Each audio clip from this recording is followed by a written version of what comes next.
这首音乐当中，让我们安静自己的心。我们来到神的宝座前来敬拜他，愿圣灵如同一道生命的水流进到我们内心当中，带领我们用心灵诚实的敬拜他。我们全心全意在神的面前敬拜他的时候，圣灵的能力就永留在我们内心当中，带领着我们在神的面前敞开自己的内心，用我们最真实的一面来敬拜我们的神。谢谢神，让我们认识他，让我们在圣殿当中有这样的福气，一起跟众弟兄姐妹唱歌，一起来敬拜我们的神。谢谢神的恩典，也带领我们在前面敬拜的时候，让我们用最真诚的心来敬拜他。我们一起来唱这首歌。在你宝座前有一道生命水流，我们今前来谦卑等候领受，在你同在中有满足的喜乐，圣灵请你来自由运行这地，在你宝座前有一道生命水流，我们今前来谦卑等候领受，在你同在中有满足的喜乐，圣灵请你来自由运行这地，圣灵你将河流啊流，自由永留在这地，在我的里面生命活水不停息，圣灵的江河自由永流到无尽，我们欢迎你，圣灵我们爱你，在你宝座前有一道生命水流，我们今前来谦卑等候领受，在你同在中有满足的喜乐，圣灵请你来自由运行这地，圣灵的江河流啊流，自由永留在这地，在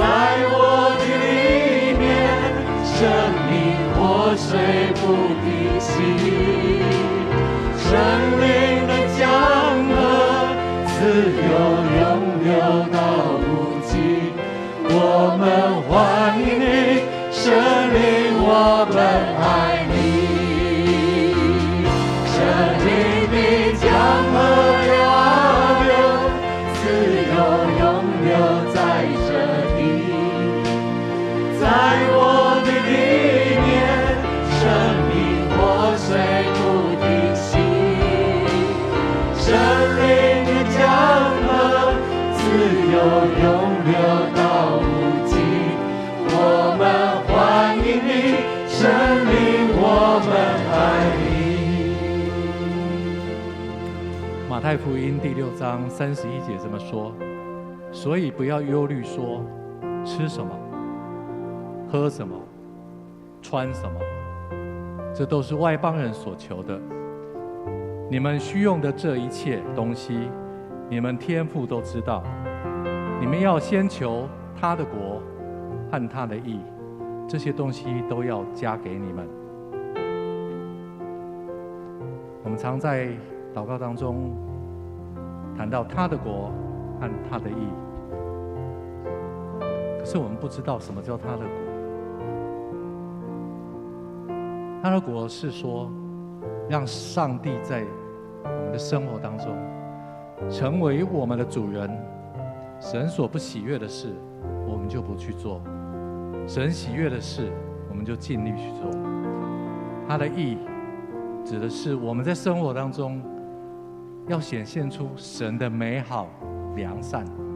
让人看见我们，就好像看到了神的爱和神的公义。这时候邀请弟兄姐妹，我们要来祷告。我们求神帮助我们更多的明白，神要我们在有限的生命当中，他要我们做什么？他要我们成为基督徒之后，我们应该用什么样的生命回应他？我们大家开口为自己来祷告。主，我们感谢上面的主，我们愿你的国度降临。主，愿你的旨意行在地上，如同行在天上。感谢主耶稣基督的救赎，让我们借着主耶稣基督的宝血得以与你和好。求神你赐给我们复活的新生命，眺望我们传福音的心。主啊，我们谦卑的来到你的面前，祈求你炼净每一个你的百姓，使我们更多的明白，我们既然成为基督徒，就有公义、平安和喜乐在我们的心中。主啊，当我们寻求你的国和你的义的时候，我们就安然自在，没有惊惶害怕。愿我们因着圣灵的引导，使我们成为有基督香气的基督徒，有好的见证来传福音。奉主耶稣基督名祷告，阿们。在诗篇139篇23章这么说：主啊，求你鉴察我，知道我的心思，试验我，知道我的意念，看在我里面有没有什么恶的行为啊，引导我走永活的道路。弟兄姐妹，神是鉴察我们人心的主。我们不论你多会隐藏，在神的面前是100%沉湎在他的面前的。因为我们每一个人明白这样的道理，因着这样的道理，我们知道我们人是没什么力量的，我们唯有将自己摆上在神的面前，唯有完全的依靠我们的神，我们才能从这当中得着力量，得着帮助。这时候我邀请弟兄姐妹为自己来祷告，求神更多让我们看见自己的软弱，更多明白自己的不足，也更多依靠神来站立的稳。我们大家开口来祷告。亲爱的天父，我们谢谢你是主耶稣基督的救恩给我们，也差遣圣灵的保惠师，帮助我们每一天能够来到你的面前来反省。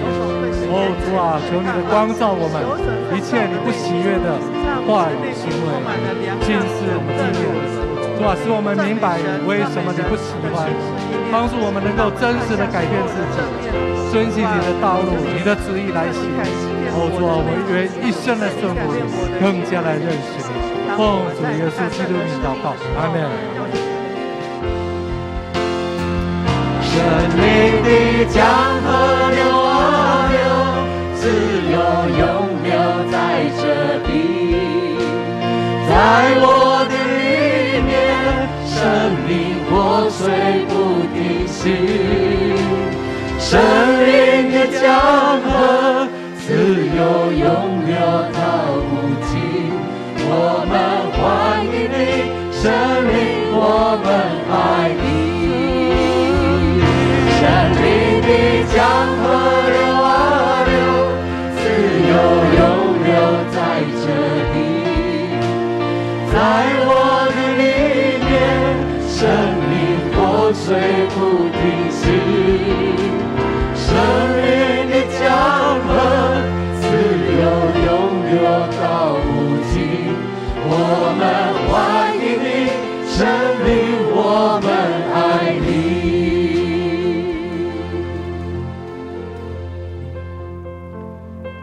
在出埃及记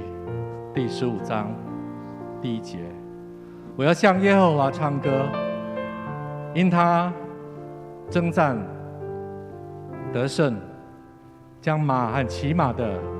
丢在海中。耶和华是我的力量，是我的诗歌，也是我的拯救，是我的上帝。我要赞美他，他是我父亲的上帝，我要尊崇他。在摩西的时候，以色列百姓经过了红海，神行神迹奇事，分开了红海，使得所有的以色列百姓顺利的度过。然后神让红海又合起来，所以所有的埃及的军队，一切的兵马就在海里面丧失了他们的生命。相同的，在这个世代，神在我们生命当中仍然要行这样的神迹奇事。即便你曾经遇到过许多的征战，遇到许多的追兵在追你，遇到许多的困难横在你的面前，我们仍然要知道神带领我们前面的道路，就好比他替以色列百姓将红海分开一样，在我们的面前，他仍然会将我们的困难去除摆开，使我们的面前这些高山、这些险阻就不再拦阻我们。因为我们一起为自己来祷告，让我们真的是能够在神的面前谦卑自己下来，承认自己的不足。我们愿神真的帮助我们，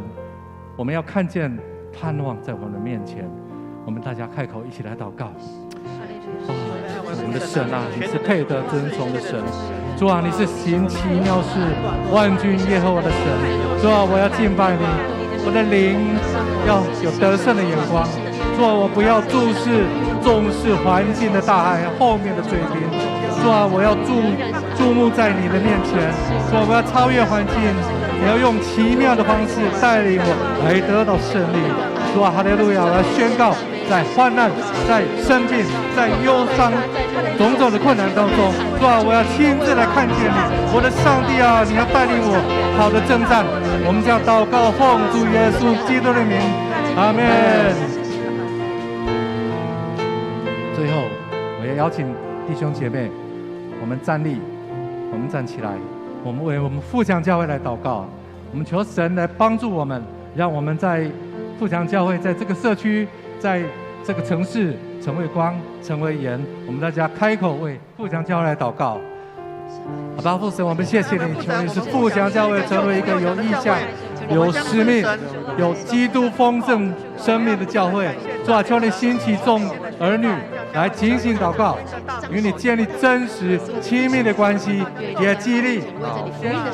拣选的代祷者。主啊，我们求你忠心持守我们就持守在你的破口的所在，为你的国度来恳求，求你加添夏牧师、谢牧师，还有真传道，都能够带着圣灵的能力来服侍。主啊，带领众弟兄姐妹用心灵诚实来敬拜，先来祷告。我们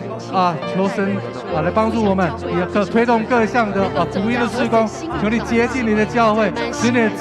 儿女都成为圣洁，除去撒旦在我们教会当中所带来一切你不喜悦的事情。主啊，让富强教会成为祷告，成为敬拜赞美、圣灵全能显明的教会，在这个世代，在这个黑土地，为做光做盐。你知道奉主耶稣基督的祷告，阿们。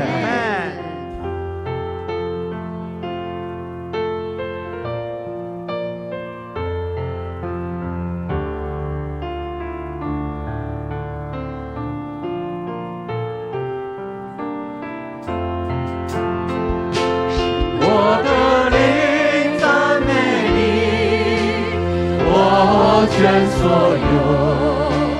赞美你的生命，向你一次开口，尽我所有。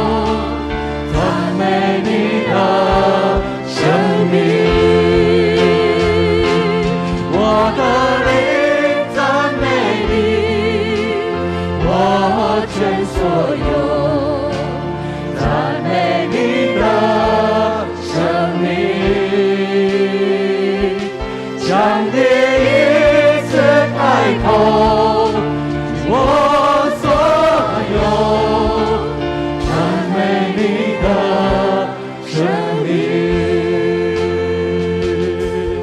海洋升起，新的一天来临，我心赞叹，歌唱你荣耀。不为过去忧愁，也不管接下来如何。在黄昏时，我仍要赞美。这样子的手，我的灵赞美你，我全所有，赞美你的生命。上帝一次开口，尽我所有，赞美你的生命。我的灵赞美你，我全所有，赞美你的生命。上帝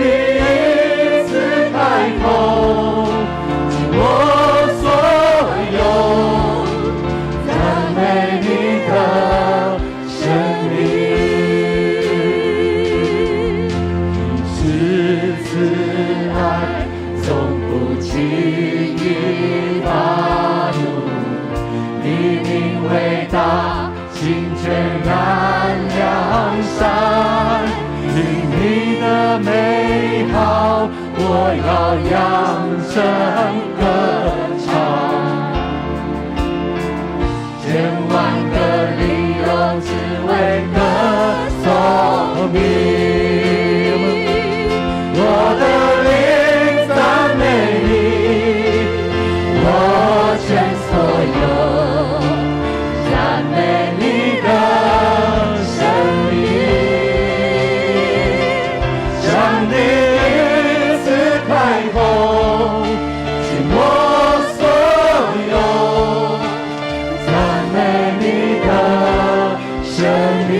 我的灵赞美你，我的灵赞美你，我全所有，赞美你的生命。上帝一次开口，尽我所有，赞美你的生命。我们大家开口来祷告。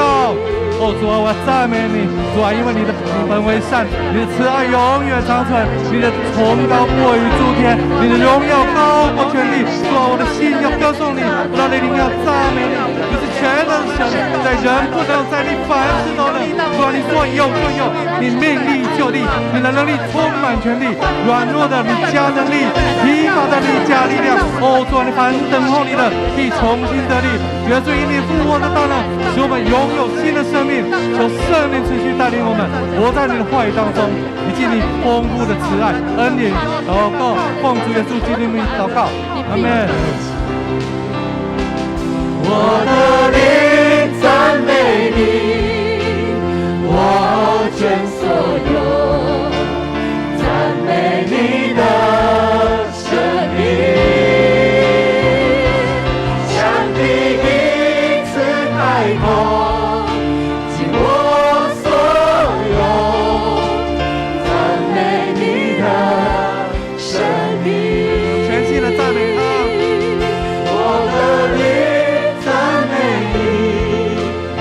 我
在，神在，神在。唯有你是配得尊荣誉、赞美、荣耀、荣耀、荣耀、荣耀。救恩都属你，权柄都属你，能力都归至高神。哈利路亚！哈利路亚！哈利路亚！哈利路亚！哈利路亚！神在，神在，神在，神在。唯有你是配得尊荣誉、赞美、荣耀、荣耀、荣耀、荣耀。救恩都属你，权柄都属你，能力都归至高神。哈利路亚！哈利路亚！哈利路亚！哈利路亚！哈利路亚！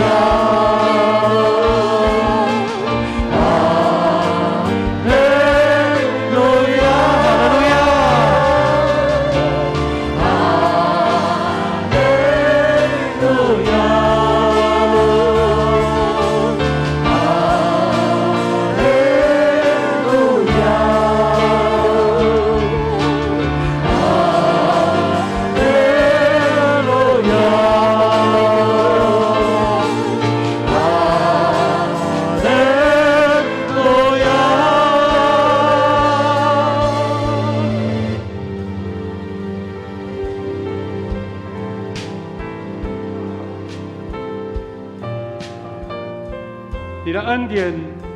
在我们当中，愿我们这边每一个你的子民，我们用心灵跟诚实的敬拜，就如同天上的敬拜。每一个弟兄姐妹敞开心灵，圣灵在我们当中运行。主啊，愿一切荣耀归给你。今天是圣餐主日，我们借由圣餐来见证主耶稣的救恩，你的平安，你的合一，你的爱在我们当中。每一个人都从圣灵得到帮助，得着力量。我们要学习主耶稣教我们的祷告文，一起来祷告说：我们在天上的父，愿人都尊你的名为圣，愿你的国降临，愿你的旨意行在地上，如同行在天上。我们日用的饮食，今日赐给我们，免我们的债，如同我们免了人的债，不叫我们遇见试探，救我们脱离凶恶。因为国度、权柄、荣耀，全是你的，直到永远。阿们。请坐。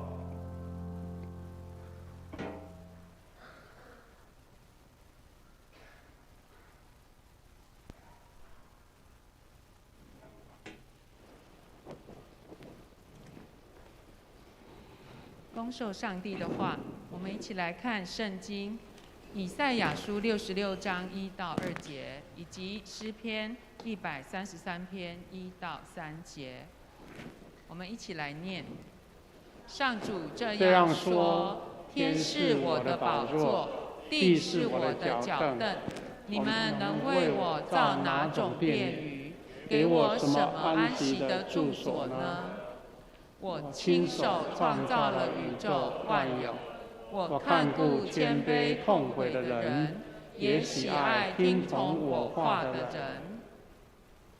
弟兄姐妹和睦相处，多么美好，多么愉快！这好比珍贵的香液，从亚伦头上流到胡须，又流到他的衣襟。这好比黑门山的甘露，降落在锡安的群山里，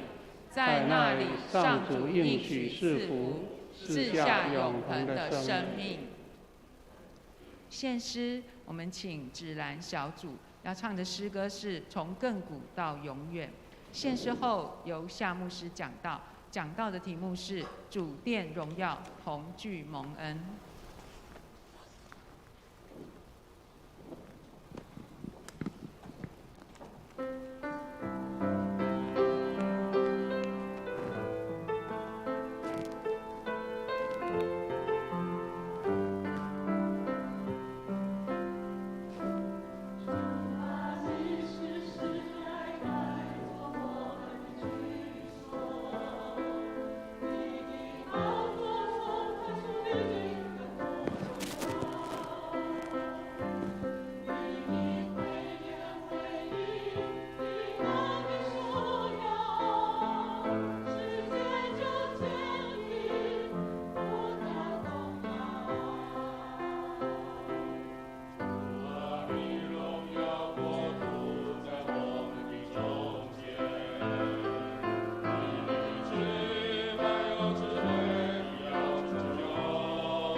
分享主话语之前，我们一起来祷告。亲爱的父神，感谢你在这里有荣耀，因为神的恩典充满，让我们的敬拜成为一切的祝福从你那里来。感谢你，让我们通过主的话语得着造就、激励，让我们看见神的心意，一起享受神的恩典，领受主的话语。祷告，奉耶稣的名祈求，阿们。弟兄姐妹，我们今天分享的主题叫主殿荣耀，同聚蒙恩。这是从这两段经文得来的一个学习，一个是以赛亚书66章1到2节。那看起来以赛亚书跟我们等一下复习学习的诗篇133篇没有很直接的连结，但是它专注在我们两个主耶稣给我们的两个诫命。第一个是以赛亚书在提醒当时的百姓，就是说，到底我所要的敬拜是什么？是华丽的圣殿吗？是一个非常非常宏伟的建筑吗？他说不是，因为人所造的建筑物都无法容纳伟大的神。所以上主这样说：天是我的宝座，地是我的脚凳，你们能为我造哪种殿宇，给我什么安息的住所吗？不是说我们盖的殿宇，我们造的圣殿不好，而是说你盖的这个其实是人从那里面一个神圣的场所去感受神的伟大，但是神不只限制在这个建筑物里面，所以他除了这样提醒之外，更让我们去理解说他所需要的敬拜是什么。第2节他这样说：我亲手创造了宇宙万有，我看顾谦卑痛悔的人，也喜爱听从我话的人。他把宇宙万有都讲出来了，所以前面的殿宇，从天是我的宝座，那地是我的脚凳，你就知道说他宇宙万有都是他的。所以呢，不是用人造的一个伟大的圣殿来见证神，而是因为里面的人有谦卑痛悔，有喜爱听从主话。那这个我们可以印证是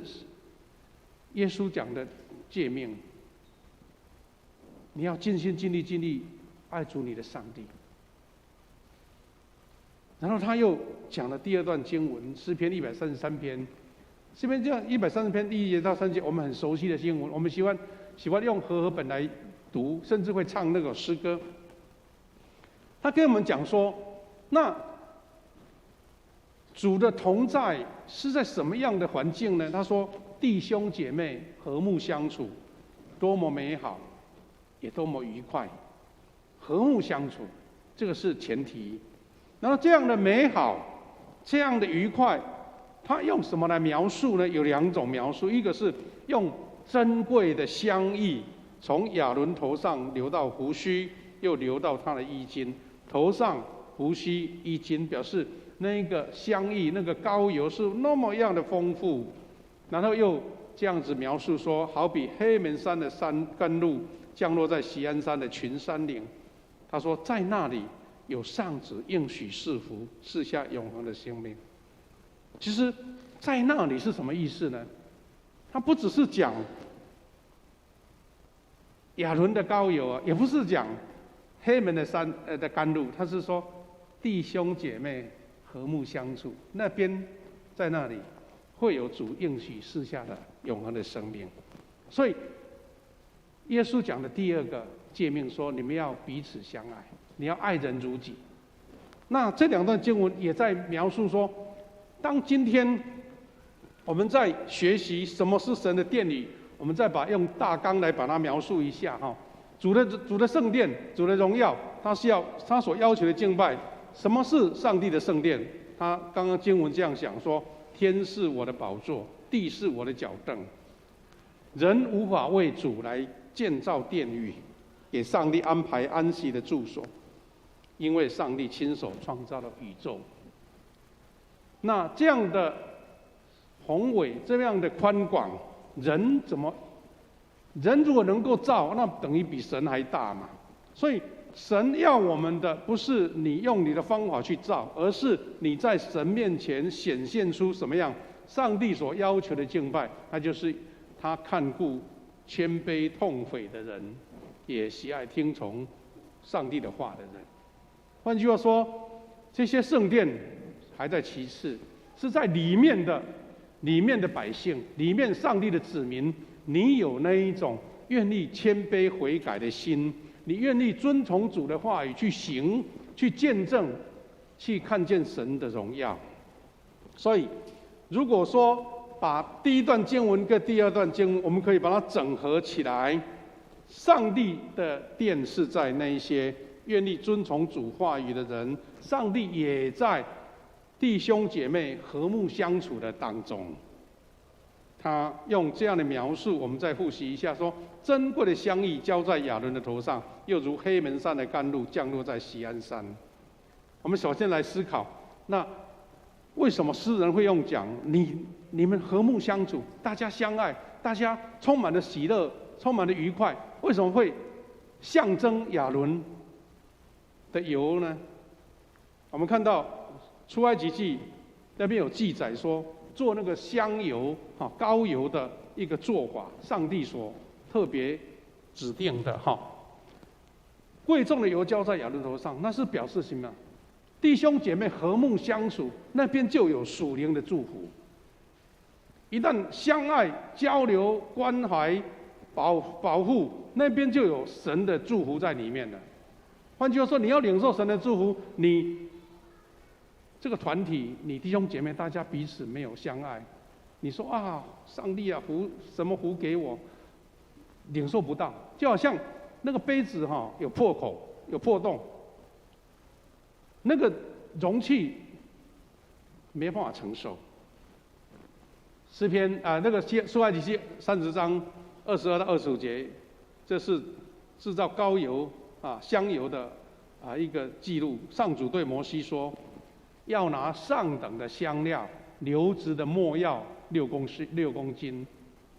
香肉桂3公斤，香菖蒲3公斤，633再来是6公斤的桂皮，加上4公升的橄榄油，这些都是天然的很天然的物品没有化学的。然后他说，用调制香水的方法制成圣油。有时候我们去到那个以色列去参观，然后去旅游的话，他们都会卖那一种小瓶的那种香油，他们就会标榜说他用这个出埃及记所写的那个处方就那个处方就是上帝所那个指定的那表示一种神所合神心意的一个香油。然后他说这个香油特别记到30节提到说，要给亚伦和他的儿子们涂圣油，用这个油来涂抹他们，表示封立他们做祭司来侍奉主。我们这个礼拜六我们的瑞平传道要按牧那我们那个抹香油的仪式就没有，只有按手的，我们只有按手，不然的话我们要准备一瓶香油，把瑞平传道全部把它淋湿了，这样才算是做祭司了这个是古代旧约时代的一种神圣的膏立那这个图是在记录说，以前的祭司要被膏立的时候用这样的方法，这样制成的膏油，然后他要丰丰富富，好像是剩下来。所以你记得有一位妇女一位姐妹拿达香膏来膏耶稣，对不对她也是整瓶都倒出来。其实那个是有一种丰盛满溢的意思不是不舍。你知道我们平常在用香水、香膏古龙水，这一点点觉得有一点香味就好，那个是表示丰盛满溢的意思。那这个是图画在象征膏抹的一种图画那换句话说，有弟兄姐妹大家和平相处、相爱、互相关怀，那个地方就有神圣的祝福，就好像祭司被膏立一样，而且那个油是充充满满、丰富有多余，还溢出来。那另外我们也看到说，这样弟兄姐妹和睦同居那一种场所，就好像黑门山的甘露，黑门山的甘露。那我们其实这个没有什么很高深的学问呐，他们就是描述了巴勒斯坦那个地方的气候。耶路撒冷是一个山头，在一个山头叫锡安山的山头，那边会经历到很多的雨水嘛，也有这个水分，有雾气，是因为他们得天独厚的从黑门山有这样的甘露，那边有很多的积雪，雪这个融化流下来，变成约旦河的一部分，然后这些水又被用那个水道引到锡安山。我记得上一次牧师有机会去以色列参观的时候，那个时候已经被发现了，在锡安山的，就是耶路撒冷的一个入口，它有一条水道，好像是在花岗岩里面打出来的一个水洞。那个水洞，哇，那个水很冰凉，一直流，然后它允许观光客走那个水道水大概我们那个时候都要把鞋子脱下来那个裤子要拎得很高才不会弄湿，然后走大概到膝盖，这样走一条水道，大概走了200-300公尺这样子。那些水都是从那个黑门山的水流下来的。那他在描述什么？描述一种神的恩典透过雨水使整个锡安山不会觉得干燥。我们也很多人了解地理的话，知道加州有没有？加州这个州其实他们这边是很多沙漠干旱的地方呢。那他们是从亚利桑那州那边有很多很多的湖泊水坝，储了好多水，然后从那边引水到加州过来，才有办法让整个加州那些干旱的土地有水可以。所以你看水源多重要。那从以色列他们的地形来讲，最右边的就是黑门山，很高，2814公尺。然后在以色列境内稍微高一点的山，大概是以巴路山基利心山中间那边。那耶路撒冷大概在左边，伯利恒也是有一点高的高于地平面的。但是你看那个死海跟加利利海是低于水平面，因为我们说流奶与蜜之地跟黑门山也有很有关系。以色列有一个区域他们可以种植很多的水果，很多的植物，但是有一些地方水不到的地方就很干旱，一片的枯黄一片的枯黄。那诗人用这样的话语在描述什么呢？是因为黑门山的冷气团它会从高处下降，你知道冷气从高降下来，我们教会的冷气是从上面降下来，所以在4楼比较凉一点，5楼你们冷气都会降下来。其实这个是一种自然的原理冷气从高处降，然后它会形成遇到温热的会形成水汽，变成雾气，就好像你在喝冰水，对不对？你的桌上就会结一些露水，那个它冰它会积一些雾水，它也不是它水漏出来是因为空气跟那些冰的结合了所以这些雾气它会贴近地面，一直流到南边后可以流400公里，叫做喷雾流所以有人称说黑门山是锡安山的造雾机换句话说，在以色列这个地方，因为上帝创造这个美好的地形，黑门山成为一个供应水源供应整个这个约旦河的水。那有时候去以色列参观的时候，我们都会去到那个接近黑门山的一个源头，那大概这个图就是远方就是黑门山，那前面有白白的地方就是它水流从那边过来，那边开始积成水流，积一层河流的地方那这边是冬天积雪的黑门山。那这些都是成为耶路撒冷有能够生活生存一个重要的来源所以把黑门山的甘露描述成这个地方的人民因为经历到这个水的滋润，可以在那边生活，在那边种植，在那边享受恩典。那在表示什么？弟兄姐妹和睦同居是那样的美善。其实我们理解这样的地理，其实我们台湾人更领受的是，我们夏天都会有台风，对不对哈？今年呢，好像台风都路过，都没有进来里面。很多人都在奇怪为什么台风都转弯，自动转弯。台湾人对台风也又爱又恨。你如果没有台风，台湾一定会缺水，因为我们的台湾是在北回归线，北回归线是整个北回归线的地带，很多地方都是沙漠，那还好，因为台湾有高山，因为台湾有海洋的气候，我们台湾有台风，所以每一年上帝就1-2个月、2-3个月供应足够的水，让我们在这边生存。要不然，可能如果没有山、没有台风，台湾就是光秃秃一片荒岛。那我们会觉得说，台风带来的雨水，我们会感到台湾能够在这边生存，雨水是最重要的。很多地方有那些废墟，有没有哈？像那个吴哥窟那边有废墟，在南亚啊，在那个拉丁美洲，在南美洲也有很多废墟。通常这些废墟为什么当初那么繁华、那么丰盛，为什么突然就没有人呢？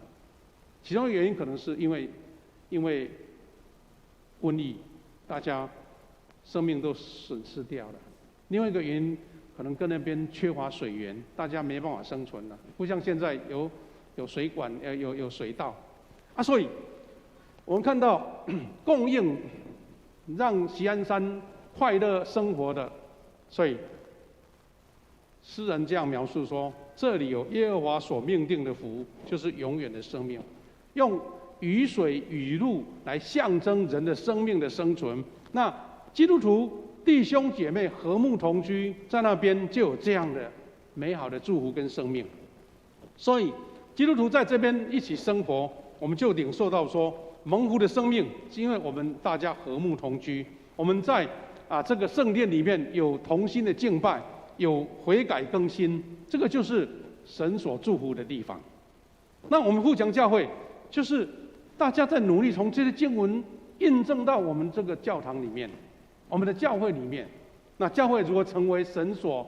喜欢的殿宇呢？因为这里我们有灵里面的谦卑悔改认罪，我们有听从主的话，我们弟兄姐妹能够和睦相处。弟兄姐妹，我们都知道大家经历了2-3年这种疫情的来来去去反反复复，大家都觉得好像没有一个很稳定的生活。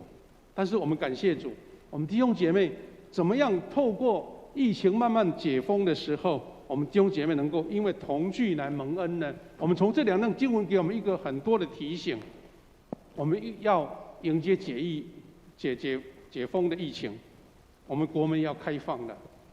那这些好像是我们预期当中，或是说迟早要到的，但是更重要的是我们怎么样让我们的心灵也解封，我们能够回到健康的生活。那从一个健康的生活来看，教会的生活也要恢复正常。我们是不是看见很久没有来的弟兄姐妹，大家再一次恢复到那一种热络，大家彼此请安、彼此祝福、彼此代祷、彼此勉励那一种气氛？因为这个才合乎刚刚我们读的经文那一种迎接神的恩典祝福的地方。所以在这个时候，牧师要邀请大家能够来关心，可能有些弟兄姐妹因为疫情的关系，或是其他因素，慢慢好像跟我们失联了，或是很久没有看见他们了。也许你的一通关怀的电话，一个简讯，跟他说：我们要回到上帝的家，因为这边才能够经历到弟兄姐妹和睦同居，何等的美，何等的善。虽然我们在自己的生活的范围，自己灵修、读经透过线上敬拜都能够帮助你的信仰，但是没有办法完整去经历到弟兄姐妹和睦同居那一种神的恩典。所以，我们看见，当疫情减缓的时候，很多流落在国外的我们的亲人呢，他还要被居隔，他还是拼命要赶回来，对不对？那今天台湾的疫情也慢慢也到一个程度，虽然有的被感染，但就很像一个感冒，一个休息。虽然被管制了几天，其实你是在家里面好好的安稳的休息，去读神的话，然后回归正常的生活。我们期待我们教会互相教会弟兄姐妹，大家也能够恢复到一种弟兄姐妹和睦同居，大家一起聚集领受神的恩典。那在这个教会里面，我们再复习一下从前面的经文给我们的学习。第一个，我们要在主里常常谦卑悔改，因为你生命被更新改造，才成为圣洁的子民，我们才看见神在我们当中。基督徒不只是向神求恩典、求祝福、求平安、求健康、求财富，那些是神要给你的，本来就要给你，但是神更看重的是人的心有没有在主面前敞开。所以教会不可能说只谈求神恩典，却不谈认罪悔改，这些是不完整的。因为罪正是让我们跟上帝隔绝的原因。所以为什么神在以赛亚书所提的说，我看顾的是困苦心灵痛悔的人，因为那个地方，因为有神的恩典，因为有人在那边痛悔谦卑。以赛亚书59章跟我描述耶和华的态度。他说：耶和华的膀臂并非缩短不能拯救，耳朵并非花沉不能听见，但你们的罪孽使你们与神隔绝，你们的罪恶使他掩面不听你们。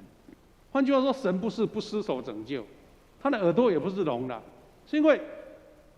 我们自己没有悔改认罪，我们不愿自己在神面前敞开自己，求神来洁净我们。所以，因为你的罪就隔绝了这些恩典嘛，就隔绝了神愿意赐给从天上降下福气给你。因为就好像刚才我们谈到的那个杯子有破口，我们的容器有破口，来了又有了，因为这个罪会阻隔到所以神才说我的恩典祝福是看顾在那些痛悔还有心灵痛悔的人。第二个，他还讲说，听我话就敬畏的人，喜爱听我话的人，我们是渴慕神的话语，这个是神同在的因素。所以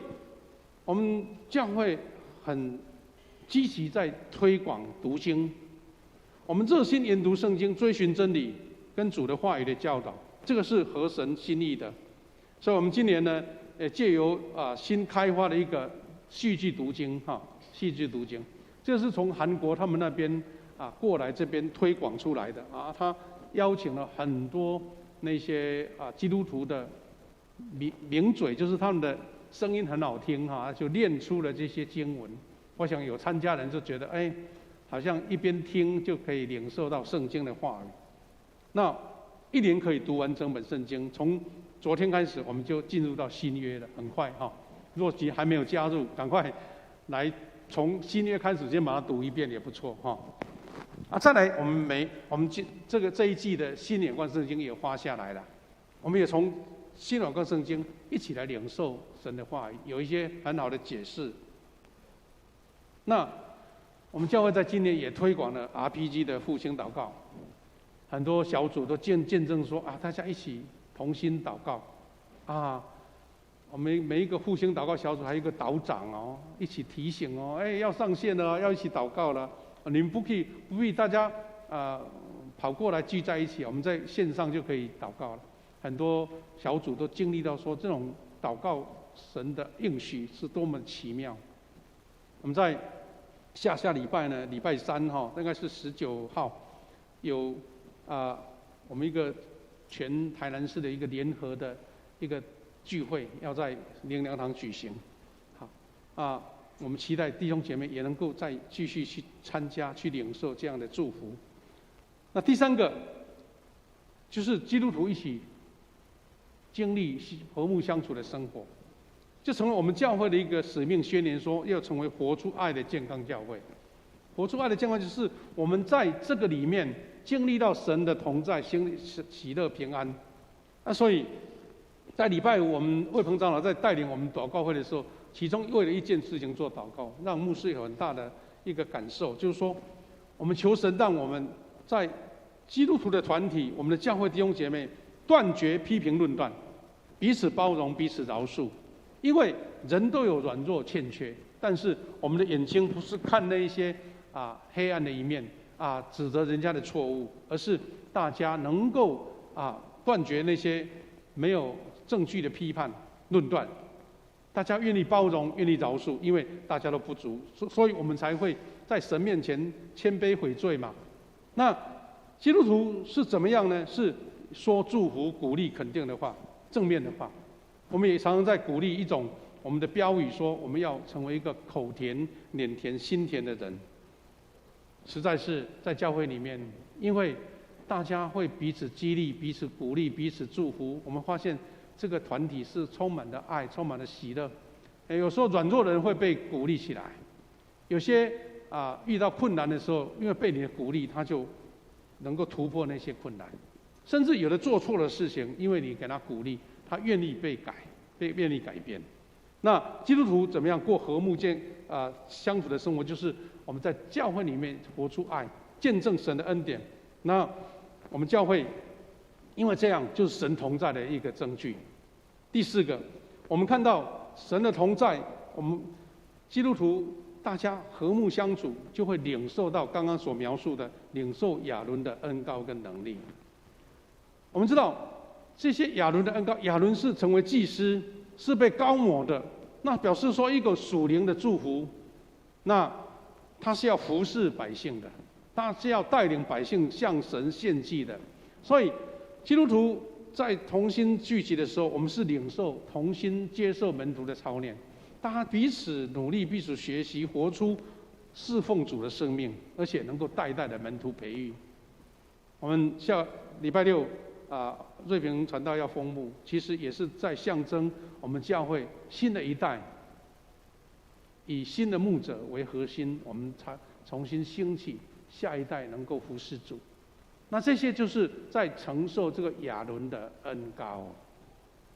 亚伦的膏抹。那这个膏抹是因为弟兄姐妹和睦相处才得到的，而不是你倒了一大堆油，告诉大家彼此相争，那就没有意思了。最后一个是我们一起领受黑门山甘露的滋润。甘露的滋润表示说，生命的成长需要水分。我们一起迎接上帝生命的活水跟雨露，追求灵命更新，这样子才在主面前有那个活力继续。我们所以会枯竭，我们会觉得是生活很没有冲劲，是因为我们缺乏的活水，我们缺乏的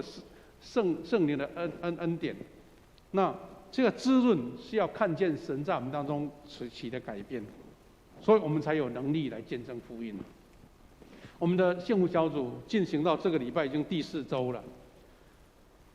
今年因为疫情的关系，我们的筹备其实不是非常的充分，但是大家喊说开始了，大家就一步到位。而且这2-3个礼拜看见很多的幸福小组，他们一直在做见证说，原来神为我们预备比我们所求的更多这些被此的这个礼拜、下个礼拜更多人这些人都是你没有想象到的，他竟然出现了。那这个不是人的能力，或是用什么人情邀请，是因为我们一起在神面前谦卑祷告，求神为我们预备。神感动这些慕道友，愿意加入这个我们的幸福小组，一起经历神的恩典。我们也继续为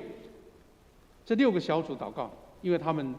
走在第一线征战的地方，魔鬼也在搅扰。我们为他们做祷告的时候，他们是领受到这个见证福音的能力。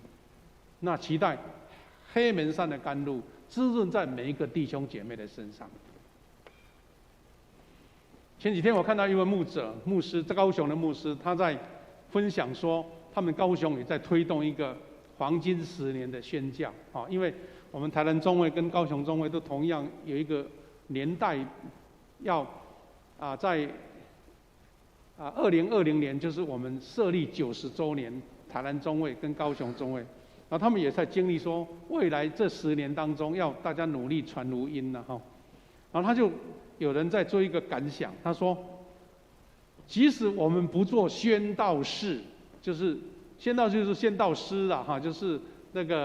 个士兵的士哈，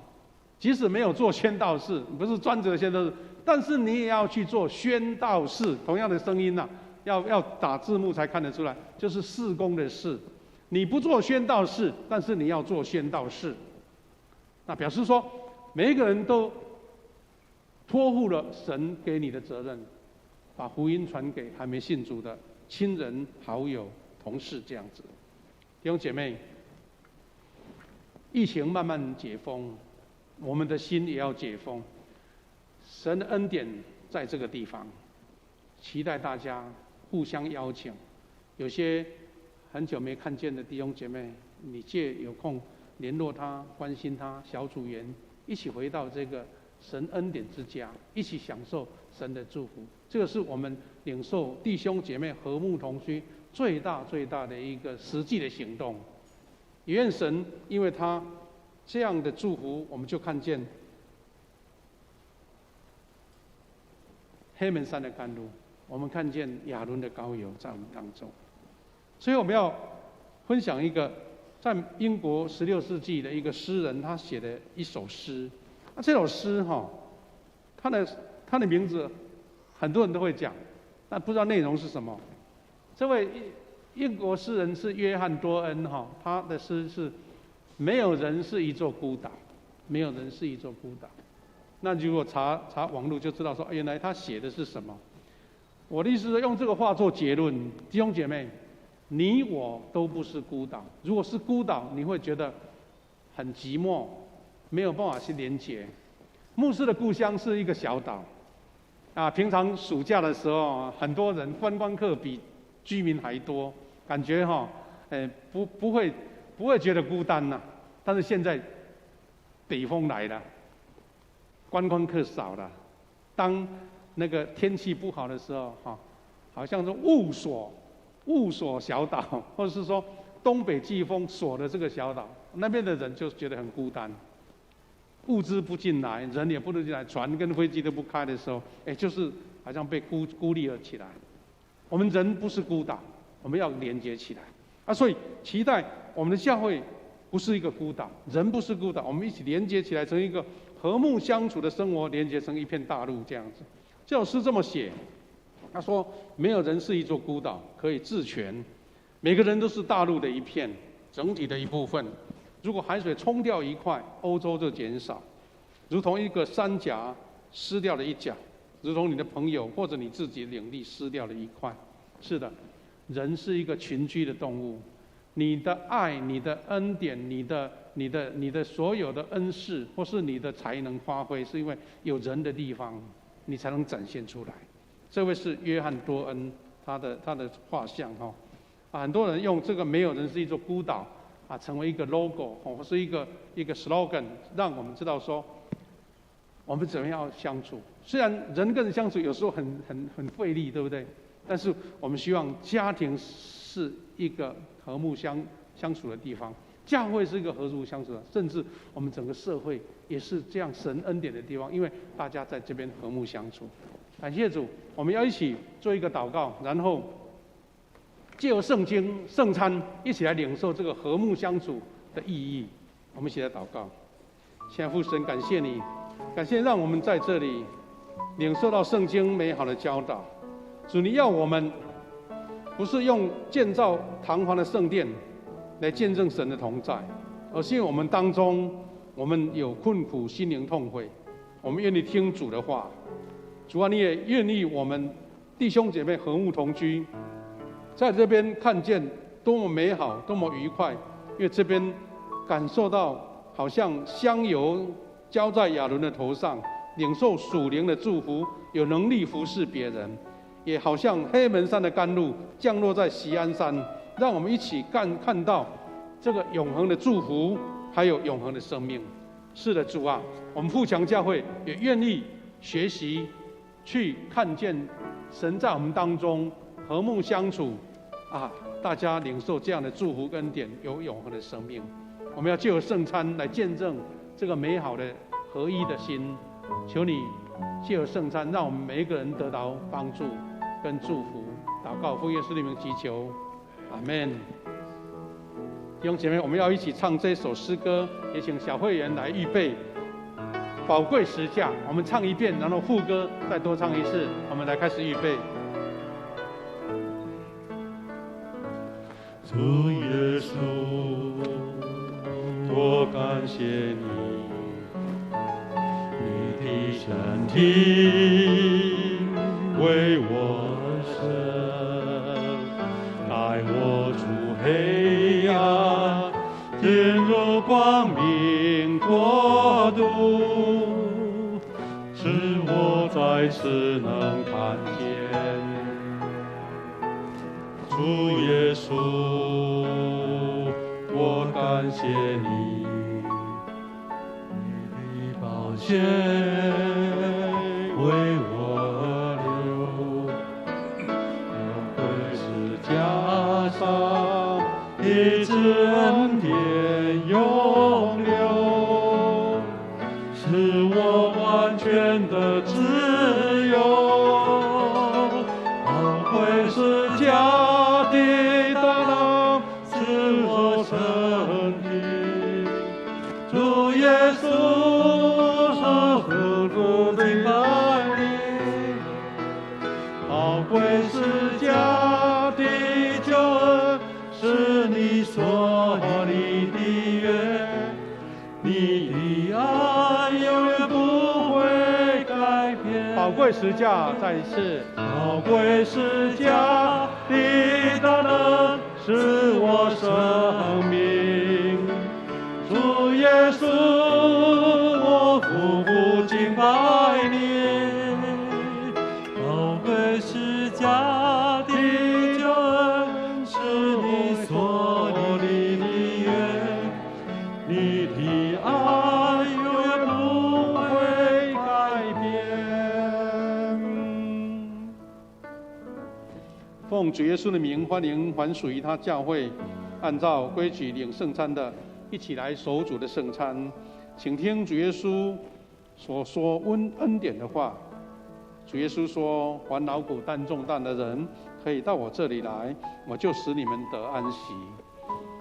我们在主耶稣的恩典领受他设立圣餐，透过保罗所告诉我们的：“我当日传给你们的，原是从主领受的。”就是主耶稣被卖的那一夜，拿起饼来祝谢，拨开说：“这是我的身体，为你们而舍的，你们应当如此行，为的是要纪念我。”饭后也这样拿起杯来说：“这杯是用我的血所立的新约，你们每逢喝的时候要如此的行，为的是要纪念我。所以你们每逢吃这饼、喝这杯，是表明主的死，直到他再来。”弟兄姐妹，我们按照主耶稣设立圣餐的教导，主耶稣在设立圣餐那一夜，被卖的那一夜，他拿饼来祝福祝谢。我们照那的模式，我们一起来祷告。主耶稣，我们现在照你的命令摆设这个宴席，为了要纪念你永远的祭，我们谦卑恳求你差遣圣灵为我们分别为圣，又分别这些摆在你面前的饼跟葡萄汁，让我们领受这些，借着信分享你的身体和宝血，在你恩典的帮助，让我们灵里得培育，也在你的恩典中来成长，荣耀你的圣名。我们这样感恩，奉靠主耶稣基督的圣名，阿们。主耶稣说：“这是我的身体，为你们而舍的，你们应当如此行，为的是要纪念我。这是我的身体，为你们而舍的，你们应当如此行，为的是要纪念我。”弟兄姐妹，我们今天用这个2合1的圣餐，我们的长老要发给你里面有饼跟葡萄汁，我们等一下一起要来领受，请小会员一起来服侍。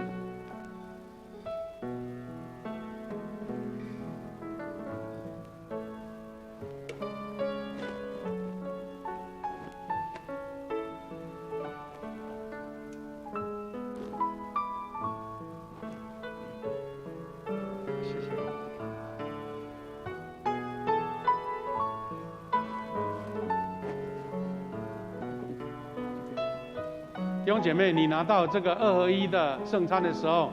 先用手把那个薄膜一个透明的薄膜拉开，可以拿出这个小小的饼哈，拿出小小的饼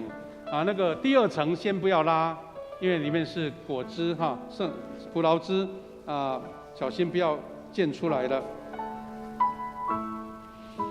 我们拿到这个饼的时候，我们在神面前祷告说：主啊，你为我们牺牲，用这个饼破碎来拯救我们，愿我们跟神的救恩连结在一起。神的祝福，主耶稣的救恩，主耶稣的医治，主耶稣的平安，也同样是给我。也让我们一起领受这样的饼跟杯，来纪念主耶稣在我们当中的合一，大家彼此相爱，彼此见证神的恩典。主耶稣说：这是我的身体，为你们而舍的，你们应当如此行，为的是要纪念我。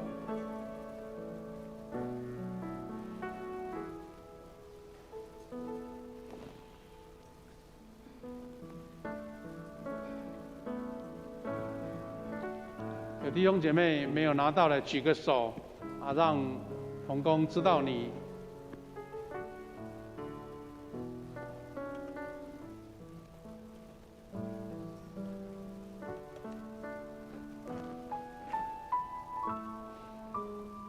主耶稣说：这杯是新约，用基督的血所设立的，你们每当喝的时候，应当如此行，为的是要纪念我。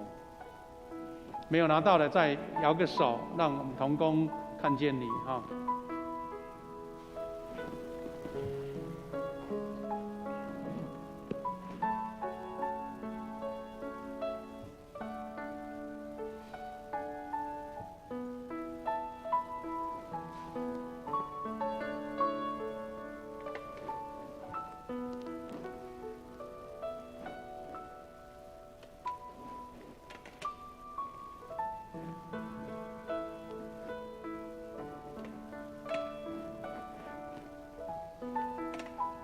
再问一下有没有谁没拿到的，可以补给你。感谢主，我们先手拿着饼。各位弟兄姐妹，这是基督的身体，为我们而舍的，我们应当如此行，为的是要纪念他。我们一起拉口罩，我们一起来领受。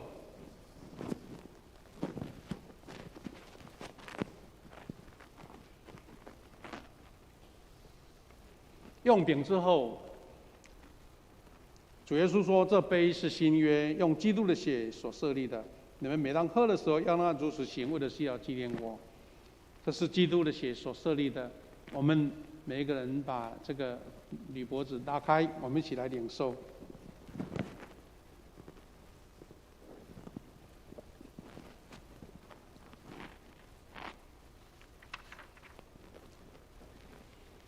你们每逢吃这饼喝这杯，是表明主的死，直到他再来。愿主耶稣基督的平安与我们每一位同在。我们一起来感谢无所不能的上帝，我们全心感谢你，因着你的大爱，让我们领受你的圣餐，是培育我们灵魂真实的食物。再次使我们明白你喜爱我们，保守我们，也让我们明白我们是满有圣子奥妙身体的肢体，是受祝福忠实的信徒，也是你永远国度的后裔。亲爱主，我们在这边领受圣餐，是要见证主的恩典跟救赎，也要见证合一相爱在你面前。借我们今天圣经的话语所教导的，主你看顾那些悔改认罪，也看顾那一些愿意遵从主话、喜爱你话语的人。主你更恩典跟祝福生命永恒，要在这一群弟兄姐妹和睦同居，大家彼此相爱的人当中。主啊，让我们立志要成为和平的使者，要成为劝慰者，要成为鼓励者，要成为祝福者，因为在里面有神永恒的恩典。感谢赞美你，祷告奉耶稣基督的圣名，阿们。这时候我们要请我们的执事开始来收奉献。那牧师在圣餐的时候做一个说明，就是说我们在周报里面会夹一个奉献袋，代用的奉献袋。那目的是为了区隔我们有主日奉献，那今天又多了一个圣餐奉献。如果你没准备，你选一种就可以啊。如果你有准备，主日奉献是为教会事工的用途，那圣餐的奉献放在袋子里面，我们是要收集成为我们的宣教基金，关怀弱势、关怀弱小的教会，也做急难救助的用途。大家如果有预备，可以这样子进行哈。我们现在开始请执事开始来收奉献，我们也一起来整理我们的圣餐桌，谢谢。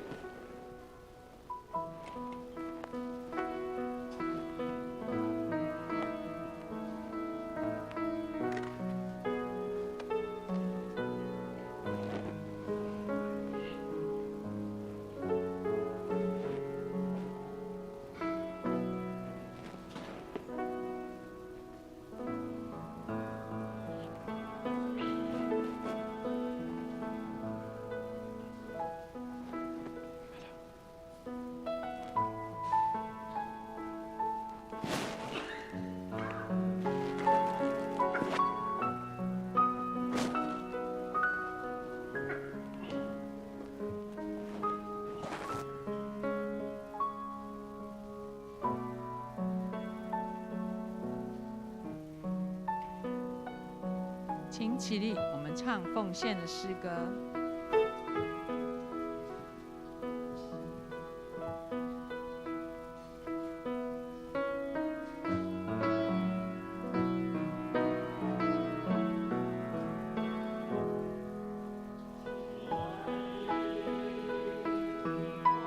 耶稣，你爱何等的甘甜，我的心深深被你吸引，爱你是我的喜乐，一生爱你，一生敬拜你，一生爱你。一生荣耀你，生奉献，一生不回头，一生爱你，跟随你。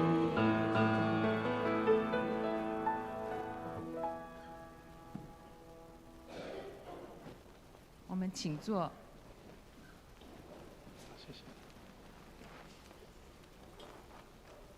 背诵京剧，我们一起来念这个月份的京剧。请，你是谁，竟论断别人的仆人呢？他或站住，或跌倒，自有他的主人在，而且他也必要站住，因为主能使他站住。罗马书14章4节。我们一起来看周报，请看第2页。下周的服事同工主理是夏文学牧师，其他的同工请我们自己留意看。再看周报的第4页，肢体交通。肢体交通这边的第2项，本会定在10月8日星期六举行曾瑞平传道封牧就任感恩礼拜，是在下午3点的时候。那等一下呢，牧师会再就这个部分做补充报告。来，我们看第5点，本会下一次的圣餐及洗礼式是定在12月11日的主日举行，请大家留意这个时间。第5页第6点，教会第4季重要事工的预告请大家来为这些事工关心代祷以及预备参加待会也是由牧师做补充的说明。第8点，我们教会下主日在10月9日颁发第2期的奖助学金，请要领奖助学金的这些同学们留意。第10点，丧礼关怀本会黄密珍小组长的母亲陈菊女士，在星期3安息别世，享受78岁已经在今天早上11点在殡仪馆的怀娣厅举行了告别的仪式，请我们为密珍组长的家人一起来关心祷告。第11点下主日10月9号，因为是双10连假，所以我们的爱心午餐暂停一次。第3点因为我们清洁同工请假的关系，请大家在使用教会共同空间的时候例如心灵转角，我们可以将场地复原也并清理干净。好，接下来请看第6页牧区的消息。松年团契呢，在昨天星期6早上9点半已经开始恢复实体的聚会，我们可以来告诉家里的老人家欢迎大家参加。第2点，主日学在10月份开始上课时间调整为第1堂是8点50，第2堂是10点50请家长们留意并让我们的孩子能够准时到主日学来上课。第8页我们的奉献的部分，再请大家来留意看我们以上请牧师做补充报告。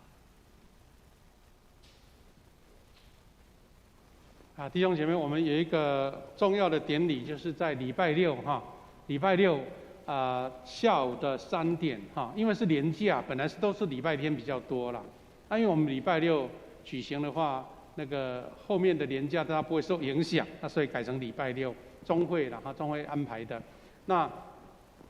这个典礼不只是瑞平传道的事，而是我们全教会的事，因为我们来参加还要参加誓约，就是传道要誓约，还有我们会友要一起回答说我愿意或是我要，就是要支持要为我们的牧者祷告所以我们期待特别是年轻朋友一定要来，因为我们是青年事工牧师，那年轻人不来，那牧师自己一个很孤单，对不对？所以呢，我们期待弟兄姐妹，如果你没有参加服事的，也能够在2点半以前，礼拜六的2点半以前来到教会，因为很多亲朋好友或是来宾来，那就不会挤在一起。我们先到那我们要跟传道一起誓约所以呢，4楼大概就是来宾、牧者，还有瑞平传道的家族。那其他剩下的位置，我们尽量留给长辈我们这4楼留给长辈。那弟兄姐妹，如果没有参加服事的，我们到5楼来，应该如果坐满应该够坐才对如果不够位置，我们也可以到3楼，我们一个转播的现场那一天呢，我们教会还特别准备一个小礼物纪念品所以大家一起来，一起领受这样的祝福那我们要邀请会友尽量把能够共乘比如说开了一辆车我们尽量停到外面的停车场，因为我们有一些有限的位置要留给这些来宾，还有那些特会员那我们骑机车来停在2楼，那大概就不会影响到把周边的停车位来让给来宾那当天如果有参加服事的，我们会请瑞平传道把它弄成一个服事表，那发给各位，然后就是通知各位特别是负责的团队你们负责邀请这些人有招待同工，有影音的同工，有敬拜团队，还有交通指挥团队。另外还有2个团队，就是诗班跟圣歌队，他们会各自安排练习其他人我们在2点来这边集合，一起做祷告，一起做一个最后的确认，然后就开始服事那期待大家就是有3天的连假嘛。那么礼拜六这个下午留下来，大家一起跟我们的瑞平传道来一起誓约瑞平传道，我们再请你站起来。我们今天叫传道，下一次要叫牧师了，来鼓励一下。感谢主，请坐下个礼拜来见到他要讲曾牧师曾牧师了我们年轻人期待我们年轻人很多人来给他温暖，给他鼓励，好不好？是吧？年轻人要来献诗好，那其他的报告，牧师再做一个提醒，你们看一下我们的第6点周报的第6点。我们这一季有很多重要的事工，特别是我们整个等于是福音的季节了那有几个点要请大家配合。第一个，我们16号是主日学主日，我们的主日学生要参加献诗跟礼拜服事。第二个，10月30号，我们的松年主日要敬老会。那我们鼓励所有的松年都来参加，那我们要敬老会，要花一个敬老的一个礼金那因为其实这个礼拜是重阳节啦，但是因为我们松年昨天才开始恢复聚会，来不及预备，所以他们就把它延到10月底那我们也鼓励大家来参加。那我们这一次有举办了2堂的这个福音主日名人讲座，第一个是沙运师母游命师母，她就是上一次蔡成功牧师来的时候，他有唱好几1、2首诗歌哈，他很漂亮的诗歌要来做见证。那期待你有圣母小组的，当然就是邀请这些 batch 的来参加。你开始预备说有什么好朋友可以预备，会跟他关心，跟他邀请啊，我们会预备1张那个图卡哈来请大家来邀请哈。那第二个主日就是我们要邀请那个曹永山牧师来做名人讲座哈他是一位以前曾经是佛光山的高阶的那个干部，还参加迎佛牙的哈，那后来信主了，而且还当牧师，他要来见证来分享。那期待有人对那个宗教的一个迷失的话，可以邀请他来听哈。那天我们要举行感恩节奉献主日哈。那原先是用27号啦，因为26号是选举日，所以那个时间比较不方便，所以我们就提前1个礼拜来举行感恩节奉献哈。那还有一个跟所有弟兄姐妹最有关系的，就是我们要在12月24号，我们的平安夜那个晚上，我们要举行全教会的联合庆祝圣诞晚会。为了要容纳所有的人哈，所以我们要去借用那个来归仁餐厅大饭店，有没有印象？在高铁我们要往归仁的路上那个来归仁那个餐厅很新很漂亮。我们希望能够达到500个人哈，50桌。那我们疫情刚过要那么多人怎么邀呢？我们弟兄姐妹开始预备好哈。那教会因为这个现在那个物价都上涨，我们要订一个8000块的一桌虽然不是喜宴的桌那么贵，但是已经不错了哈。但是我们在教会的弟兄姐妹，我们交400块，补助一半你交400块。但是你觉得想要邀好朋友来因为他不是在会籍的，为了要控管人数我们要这个会外的弟兄姐妹朋友要交600，等于是教会补助200，那会有补助400，这样了解我们会在周报来报告，但是请你把这个时间预备下来。我们希望能够全教会大家再次疫情之后大家热情的相聚，那也要邀请各牧区、各小组、各单位开始预备表演庆祝的节目大家开始构想，神给你一个灵感一个灵感这样子好，那其他消息刚刚我们邱仪执事已经都报告过了那请记得下个礼拜因为是连续假，我们就没有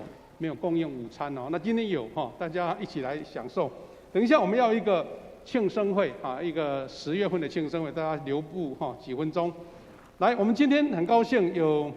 2位新朋友来我们当中我来介绍。第一个是刘富美姐妹，富美姐妹在哪边？来，起来，我们欢迎你，欢迎你她住在我们附近而已感谢你，欢迎你来参加，谢谢你。第二位是蔡怡婷姐妹，怡婷姐妹在这里欢迎你。她是中州蔡中州的朋友欢迎你来参加感谢主我们每次有新朋友来，我们觉得都非常的高兴，很欢迎那么也等一下也可以一起享用我们的这个爱心的午餐那我们结束后，我们一起来做庆生会我们这样报告到这边，我们来做结束。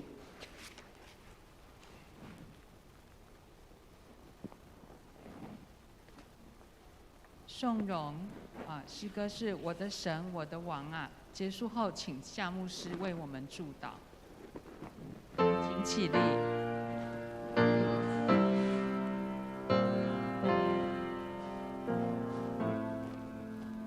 我的神，我的王我要遵从你的命，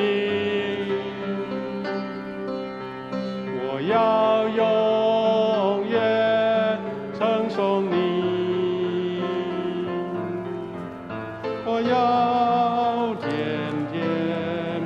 称颂你。起来领受从神来的赐福。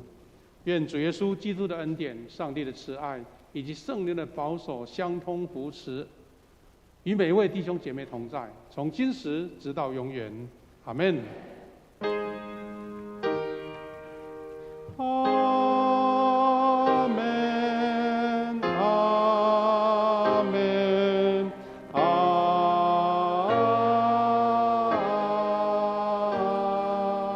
门。我们请坐来默祷，预备来做庆圣会。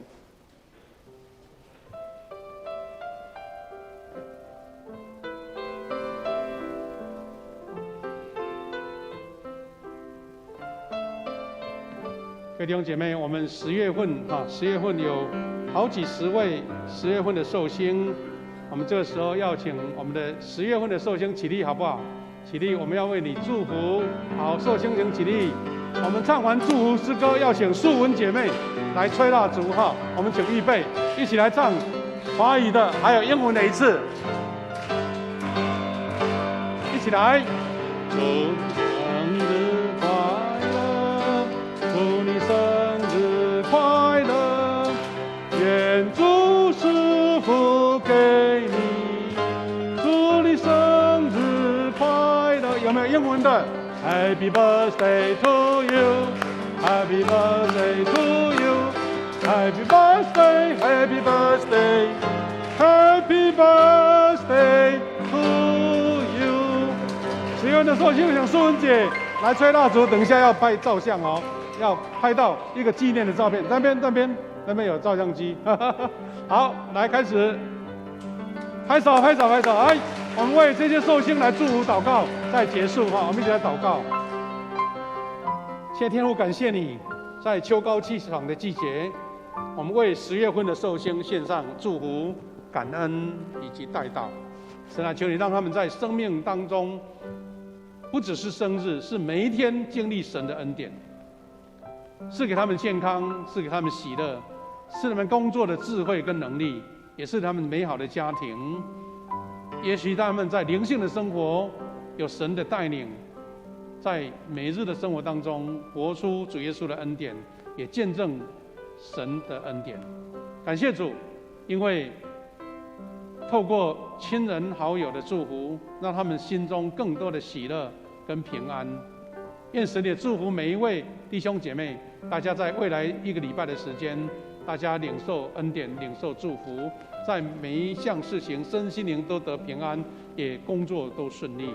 感谢赞美主，让我们回家的路程也都平安。感谢祷告，奉耶稣基督的圣名，阿们。好，我们给彼此祝福说，祝你平安喜乐。谢谢大家。好，感谢主。我们请长老来帮忙整理我们的圣餐桌哈，谢谢。